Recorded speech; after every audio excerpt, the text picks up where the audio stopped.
देख रहे हैं पक्ष विपक्ष। मैं हूं आपके साथ नेहा दुबे। सभी की निगाहें अब 10 जून को होने वाले राज्यसभा चुनाव पर जरूर है, लेकिन अब 20 जून को होने वाले विधान परिषद चुनावों को लेकर भी सियासत गर्मा गई है। बीजेपी ने उत्तर प्रदेश, बिहार और महाराष्ट्र में विधान परिषद चुनाव के लिए उम्मीदवारों का ऐलान कर दिया है। बीजेपी ने यूपी की 9, महाराष्ट्र की 5 और बिहार की 2 सीटों पर उम्मीदवारों का ऐलान किया है।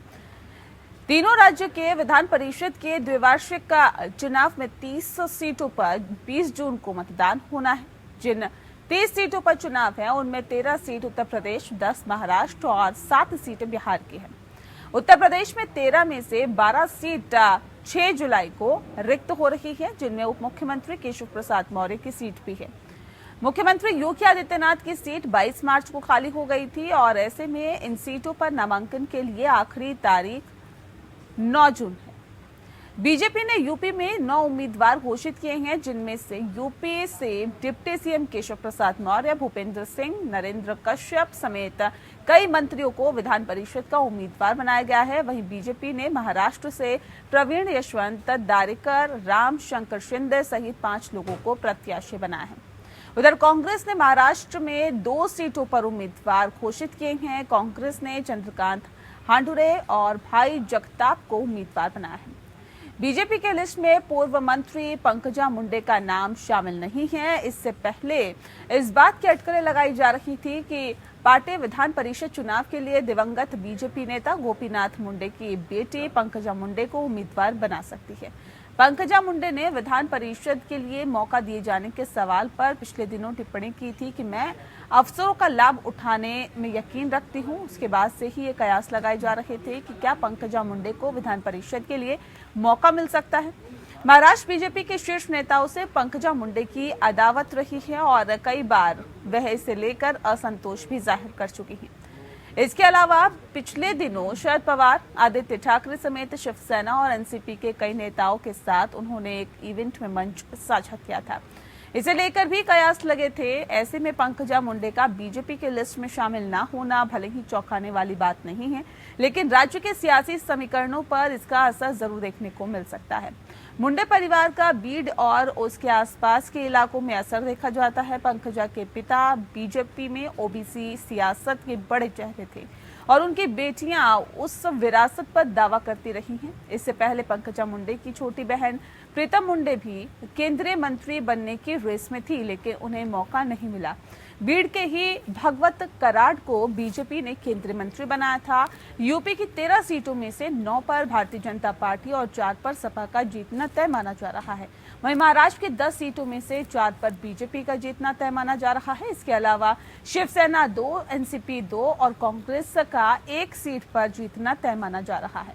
आखिरी सीट पर पेंच फंस सकता है। आपको बता दें कि सत्तारूढ़ एनडीए ने अब प्रस्ताव दिया था कि राज्यसभा के लिए निर्विरोध चुनाव के बदले वे विधान परिषद चुनाव में बीजेपी के 5वें उम्मीदवार के जीत सुनिश्चित करेगी, लेकिन बीजेपी ने एनडीए के इस प्रस्ताव को ठुकरा दिया था। विधान परिषद चुनाव के लिए नामांकन 9 जून तक होंगे। वहीं नामांकन पत्रों की जांच 10 जून को होगी। नाम वापसी की तारीख 13 जून रखी गई है।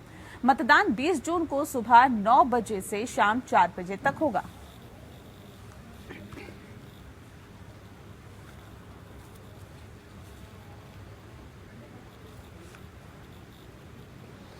और इस विषय पे आज हम तफसील से चर्चा करेंगे। खास मेहमान हमारे साथ मौजूद है, उनसे आपका परिचय करा देते हैं और समझने की कोशिश करेंगे कि महाराष्ट्र में किस तरह के समीकरण बनते हुए दिखाई दे रहे हैं। आसिफ भामला जी हमारे साथ जुड़ गए हैं, स्पोक पर्सन है भारतीय जनता पार्टी महाराष्ट्र के। बहुत स्वागत है आसिफ जी आपका। साथ ही हमारे साथ डॉक्टर सीमा मलिक जी जुड़ गई हैं, जो कि स्पोक पर्सन है एनसीपी की। सीमा जी बहुत स्वागत है आपका। संजय द्विवेदी जी इस वक्त हमारे साथ जुड़े हुए हैं, लीडर है शिवसेना के। संजय जी बहुत स्वागत है आपका। इस खास कार्यक्रम की शुरुआत आसिफ जी आपके साथ करना चाहेंगे। आसिफ जी, क्योंकि 4 सीटों के लिए तो आपके पास संख्या बल है, लेकिन 5वीं सीट पर भी उम्मीदवार आप लोगों की तरफ से उतारा गया है। कैसे सीटी जाएगी सर ये 5वीं सीट?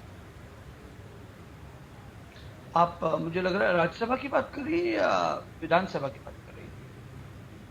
मैं विधान मंडल की बात कर रही हूँ, विधान परिषद की।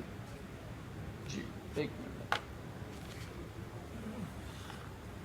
देखिए क्या है, ये चुनावी प्रक्रिया है। विधान परिषद की जब आपने विषय रखा है तो यकीनन पार्टी के जो नेता हैं, गिरीश महाजन जी हैं, आशीष शेलार जी हैं, ये तमाम जो है बातचीत के संदर्भ से कुछ ऐसे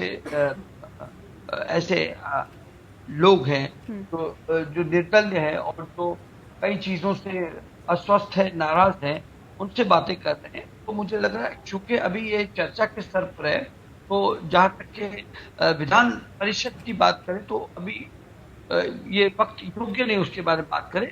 अलबत्ता राज्यसभा की अगर हम बात करें तो आप जानते हैं वैसे 10 जून को राज्यसभा की 6 सीटों का मतदान होने जा रहा है और भारतीय जनता पार्टी की भूमिका तो ये रही थी कि बिना चुनाव के बिन विरोध ये वो महाराष्ट्र की परंपरा और सभ्यता बरसों से यूं ही इस तरीके से चलते आ रही है। बट यह है कि पहले शिवसेना ने जो है अपना समर्थन जाहिर किया, जो है इनके जो उम्मीदवार थे जो वंशज शिवाजी महाराज जी के, उनको उन्होंने अपना समर्थन जाहिर नहीं, किया। ठीक है, राज्यसभा की बात नहीं कर रहे हैं, हम विधान परिषद की बात कर रहे हैं। सर, ये पंकजा मुंडे को भी बड़ी उम्मीदें थी कि उनको टिकट दी जाएगी या उनको उम्मीदवार बनाया जाएगा, लेकिन ऐसा नहीं हुआ, उनकी उम्मीदों पर पानी फिर गया। देखिए, ये तो पार्टी का अंदरूनी विषय रहता है कि किन्हें टिकट देना चाहिए, कौन योग्य हो सकता है। उन्हें किसी और बड़ी जिम्मेदारी के राष्ट्रीय कार्यकारिणी में वैसे भी उनका समावेश किया ही हुआ है पंकजा मुंडे जी का। जैसे कि आप जानते हैं विनोद तावड़े जी भी हैं। तो पार्टी में अन्य ऐसे नेतागण हैं जो बड़े स्तर के हैं, जो बड़े और आप जानते हो कि भारतीय पार्टी घरानाशाही नाम की रहता नहीं है। जहाँ तक कि अगर इसकी बात करें तो वैसे वो पूर्व मंत्री रही है महाराष्ट्र में, उन्होंने काफी अच्छा काम किया है और क्योंकि आज केंद्र में वो राष्ट्रीय कमेटी और समिति में है, तो मुझे यकीन है कि उन्हें और उनके और जहन में होगा पार्टी के पास उनकी योग्यता को मद्देनजर रखते हुए। मुझे लगता है कि उन्हें सही वक्त पर, और वैसे राष्ट्रीय कमेटी में एक बड़े पद पर रहना भारतीय जनता पार्टी की वो अपने आप की बहुत बड़ी बात है, छोटी सी बात नहीं होती। संगठन बहुत महत्व रखता है और मुझे लगता है उन्हें ऑलरेडी ये जिम्मेवारी दी गई है। तो उसका एक कंट्रोवर्सी करके उस बात का पत्रकार बनाकर उस बात को चुनाव का विषय है आपके विधान परिषद में और आप उसको आप ले जा रहे हैं। ठीक है, देखो ये पार्टी का अंदरूनी मामला है। ठीक है, आज जैसे शिवसेना है, नहीं सर, ये पार्टी का तो अंदरूनी मामला है। जब ये खुलकर मंच पर आ जाता है तो ये पार्टी का अंदरूनी मामला नहीं रहता है। जब वो मंच साझा कर चुकी हैं तमाम और पार्टी के नेताओं की के साथ, और दूसरी बात वो ये भी कहती हैं कि उन्हें मौके का फायदा उठाना बेहतर तरीके से आता है, तो इसके क्या मायने निकाले? क्या कहना चाहती हैं पंकजा मुंडे और बीजेपी को क्या संदेश देना चाहती हैं?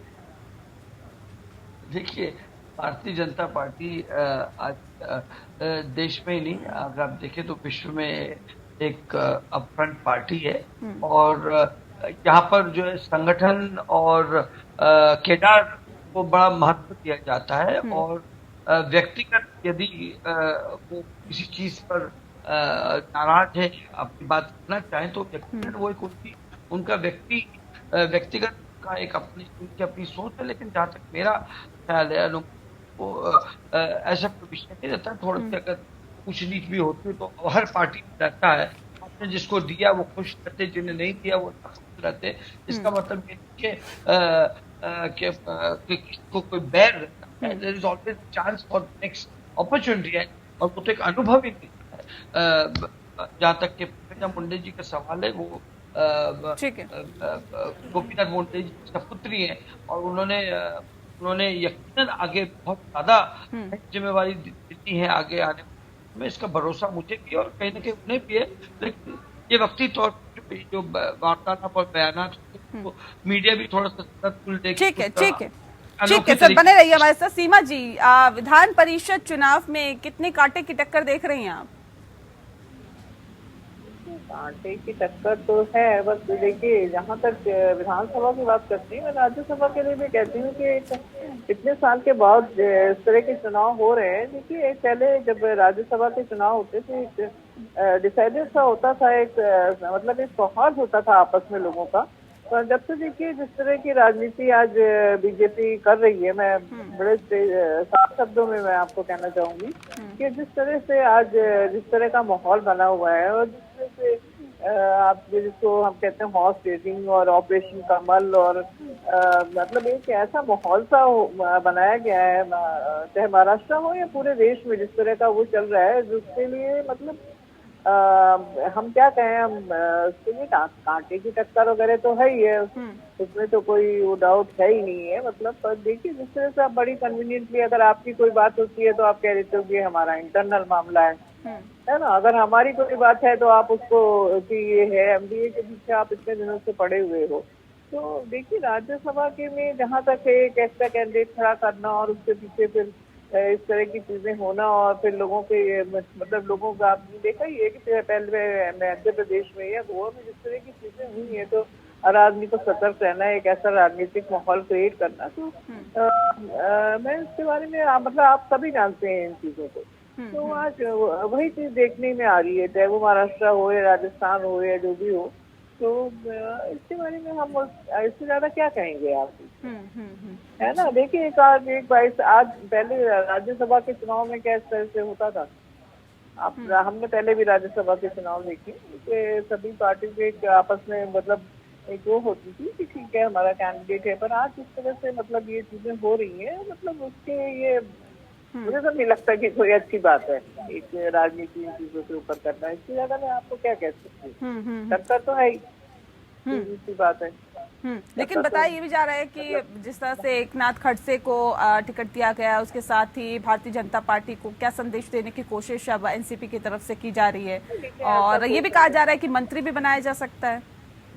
नहीं देखिए ये सब चीजों पे ये मैं इससे क्या मतलब मैं बिल्कुल भी टिप्पणी नहीं करना चाहूंगी, और ये एक बात की बातें हैं, और कोई ऐसा संदेश देने के लिए या कुछ ऐसा हम देंगे तो भी चीजें प्रदेश के हमारे महाराष्ट्र के जो जिसमें मतलब उनका भला होगा, हम ऐसे ही लोगों को लाएंगे और ऐसे ही लोगों को मंत्री बनाएंगे या जो भी करेंगे। इससे तो मैं कोई भी बयान नहीं देना चाहूंगी जिसको हम ले रहे हैं, हम जो संदेश दे रहे हैं, हम ऐसा कुछ नहीं है, या हम जिसको मंत्री बनाएंगे।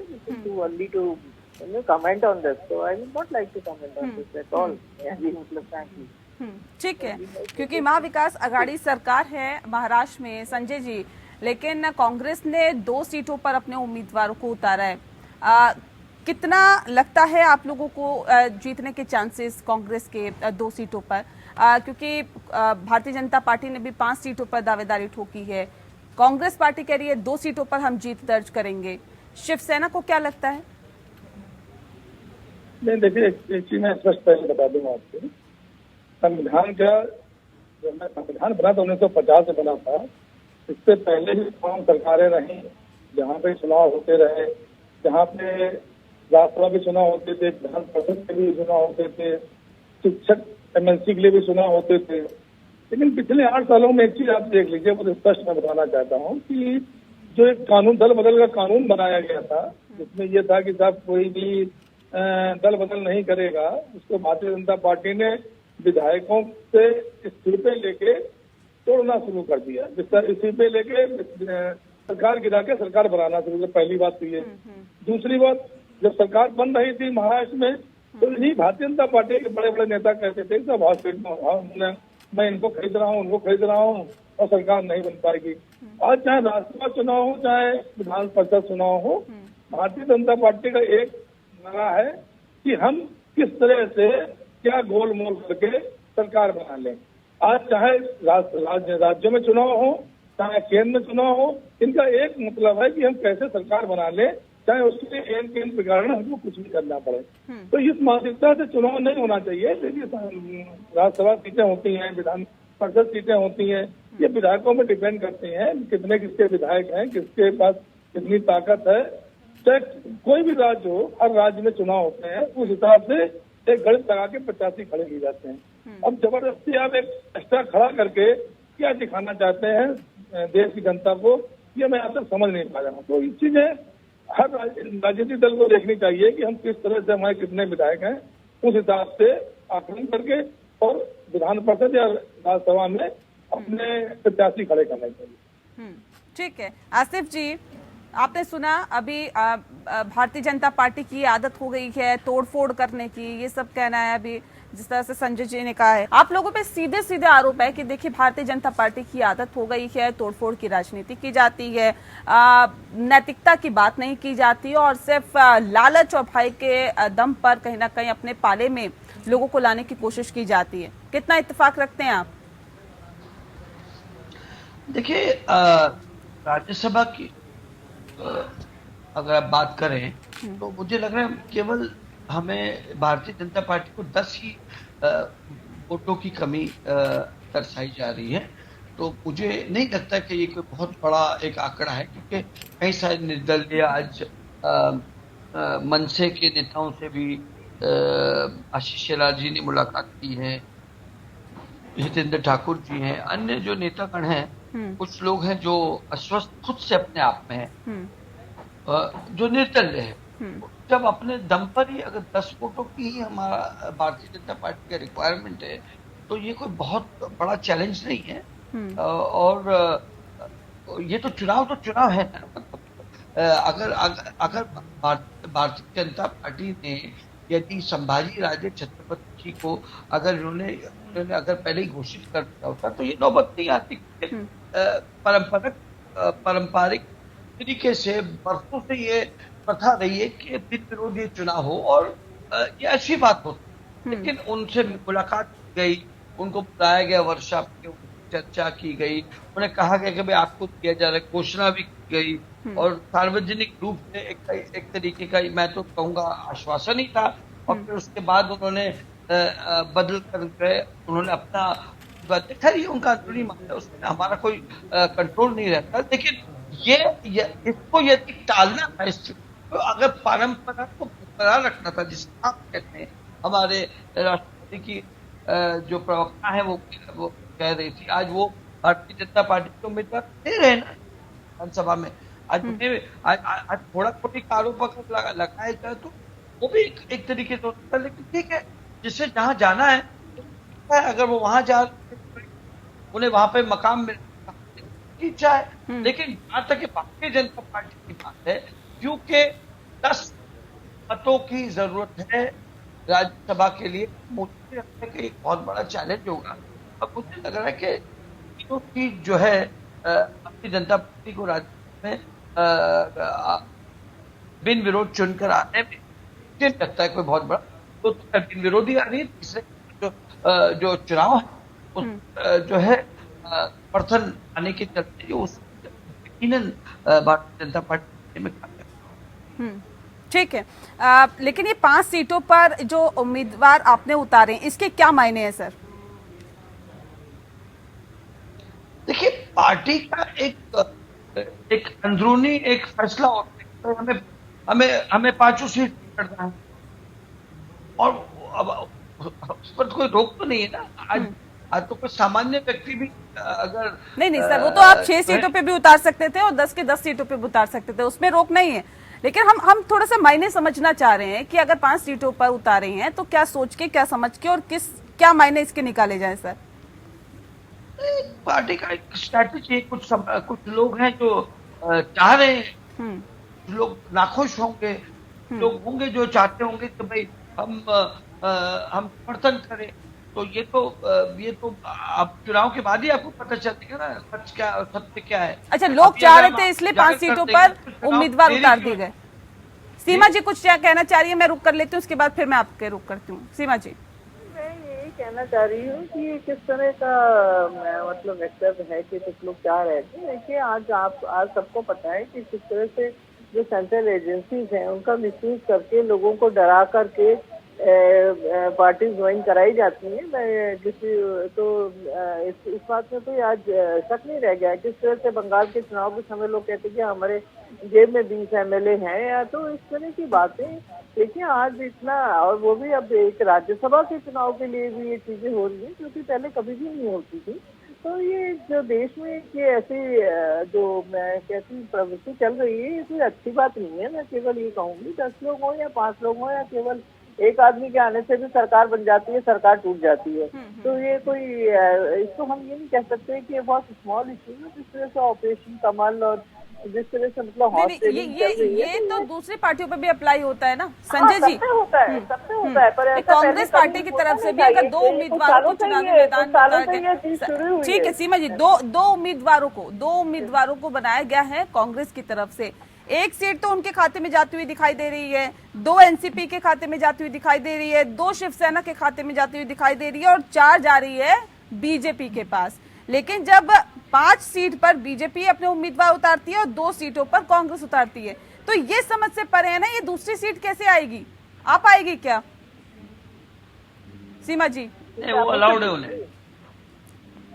ये कह रहे हैं कांग्रेस को अलाउड है, अगर हम उतार देते हैं तो उस पर सवाल खड़े कर देते हैं।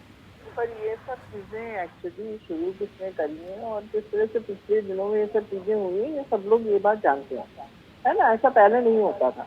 तो ये मैं किसी पर्टिकुलर उसके लिए नहीं कह रही हूँ, पर ये जो एक चीज शुरू हुई है, चीज अच्छी नहीं है देश के लिए, ये बात मैं केवल कहना चाहती हूँ।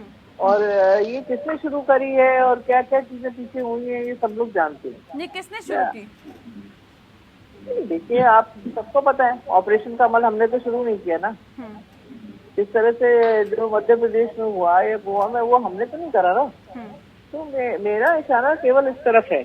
इन चीजों से देखिए, कोई जरूरी नहीं है कि जिस तरह से लोगों को आज प्रेशर दिया जाता है एजेंसीज के थ्रू कि आप यहाँ ज्वाइन कर लीजिए, आप हमारे इसमें आ जाइए। तो ये सब चीजें जो इस तरह की राजनीति देश में शुरू हुई है, मैं केवल उसकी निंदा करती हूँ।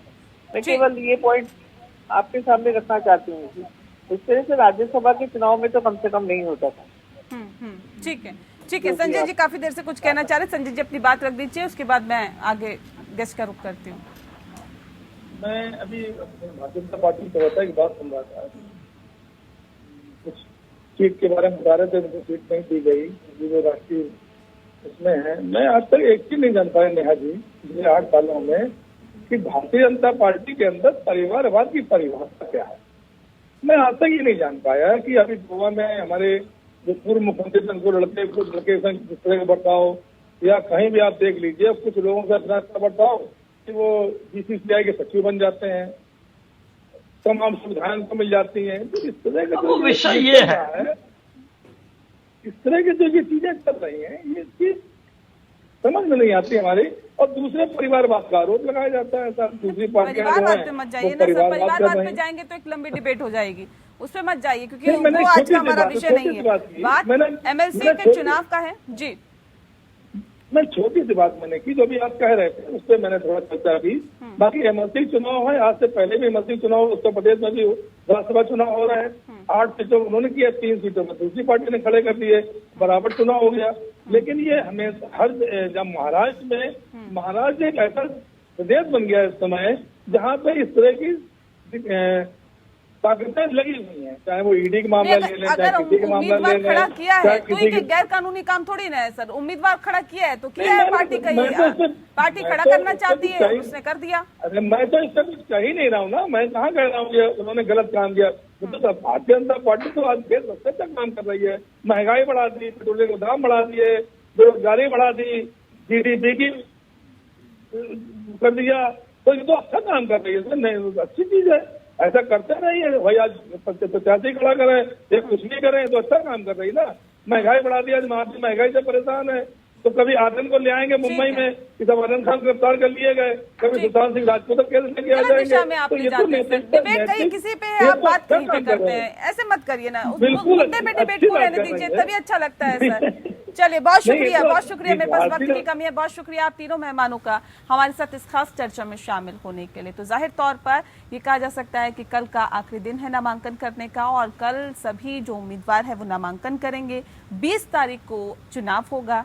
सभी की निगाहें हैं क्या कुछ नतीजे आते हैं और कैसे जो पार्टियां हैं वो अपने उम्मीदवारों को विधान परिषद में भेजती है। इसी के साथ पक्ष विपक्ष में इतना ही। नमस्कार।